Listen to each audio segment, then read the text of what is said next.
And so another factor could be rain as well. And I know a lot of quality control coaches will work with their quarterback. They'll spray a water bottle onto the ball so that the quarterback can get used to throwing with a wet ball. It can come into factor. We saw that in week 1 in the NFL, where the Bears, they were a 6.5-point underdog, went and beat up on the 49ers. This is the most game I've played in with the most rain. Boy, every time I tackle somebody, hit the ground, I get soaked. Hey, I felt like I was in a swimming pool right there when you were a kid, and water going your nose. This is like kids playing. This is not a muddy field, but it's a sloppy field with the water, just having fun out there, splashing around. And then we saw Justin Fields and the team slip and sliding through the water. There was a lot of inches of rain. So just looking at those types of games when rain is a factor, wind, yes, definitely with the passing game, but rain as well, because you have a wet ball.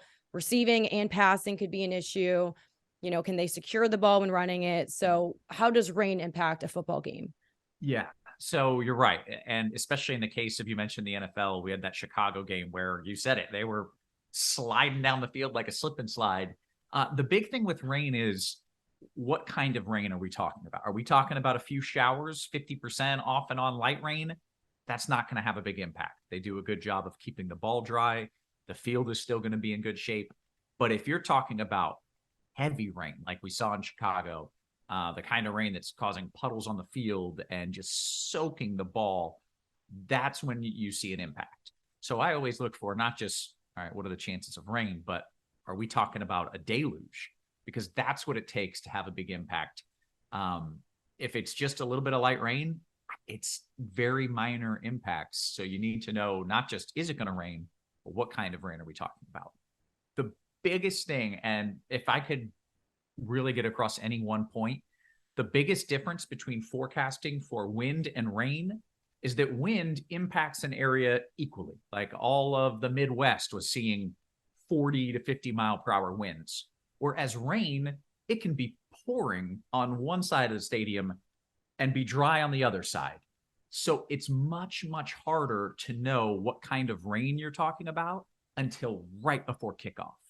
Whereas winds, I can tell you 4 days in advance what places are going to see these strong winds because it's uniform.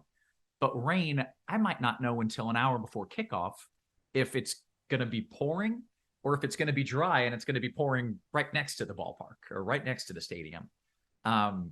So while rain does have significant impacts, if it's heavy enough, it's really hard to know ahead of time how much rain and if it's going to rain right in that spot at that time.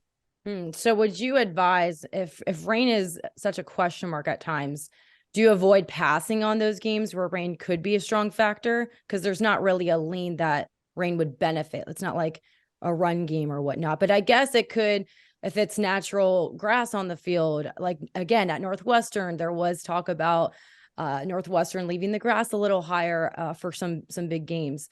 So would that ever come into play when you're looking at the stadium in particular?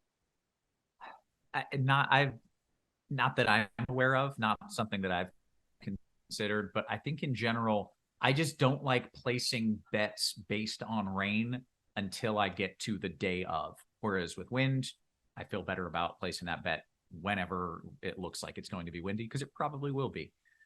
So I recommend a lot more caution with those rain forecasts and bets than with the wind ones. Okay. And you alluded to it. I'm from the Midwest. We've seen all types of weather, and then again, Chicago, that's a city that deals with it a lot, the windy city. And then the Super Bowl 2007, the Bears are involved, but this one was in Miami against the Colts. And in Florida, we'll see scattered rain. It'll sprinkle and it'll come and go. Really don't think that's a factor, but the Super Bowl in 2007, that was torrential downpour.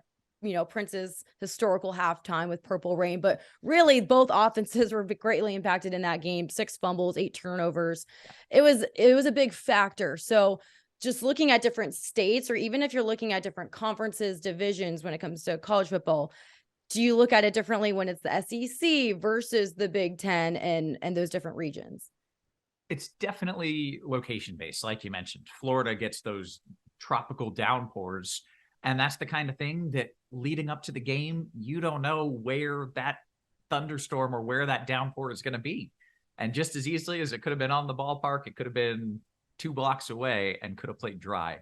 But those games in the Southeast. So yes, SEC, I suppose, are the ones where you get those pop-up downpours that it can just be a deluge for 30 minutes and then be dry, but it rained hard enough that the damage has been done. So those are the hardest ones for sure.